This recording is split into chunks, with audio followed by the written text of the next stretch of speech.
রাজ্যের সীমান্ত লাগোয়া বাংলাদেশের রাঙ্গামাটির বাঘাইছড়ি উপজেলায় নির্বাচনী দায়িত্ব পালন শেষে কর্মকর্তাদের ওপর নির্বিচারে ব্রাশ ফায়ারের ঘটনায় আহত আরও একজন কর্মী মারা গেছেন। সোমবার রাতে ঢাকার সম্মিলিত সামরিক হাসপাতালে চিকিৎসাধীন অবস্থায় নিরু বিকাশ চাকমা নামের ওই ব্যক্তি মারা যান। চট্টগ্রাম বিভাগের আঞ্চলিক নির্বাচন কর্মকর্তা মোহাম্মদ হাসানুজ্জামান এ তথ্য জানিয়েছেন।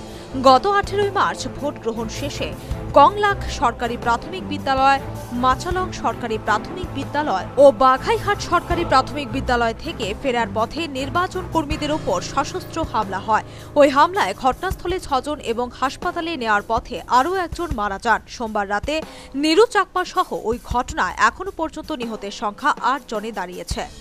সর্বশেষ নিহত অফিস সহকারী নিরু বিকাশ চাকমা ওইদিন উপজেলা পরিষদ নির্বাচনে ত্রিপুরা লাগোয়া সাজেক ইউনিয়নের দুর্গম কংলাক সরকারি প্রাথমিক বিদ্যালয় ভোট কেন্দ্রের পোলিং অফিসারের দায়িত্ব পালন করছিলেন।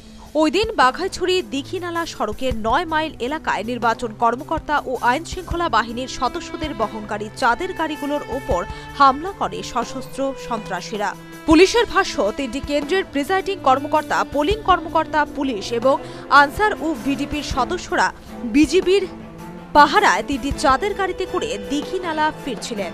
এ সময় স্বয়ংবদ্ধ দুর্বৃত্তরা ব্রাশ ফায়ার করলে দ্বিতীয় গাড়িটি আক্রান্ত হয়। ওই দিন নিহতরা হলেন আমির হোসেন, আবু তৈয়ব, মন্টু চাকমা, মিহির কান্তি দত্ত, আল আমিন, বিলকিস আক্তার ও জাহানারা বেগম। ঢাকা থেকে শাহিদ সিরাজের রিপোর্ট, নিউজ ভ্যানগার্ড।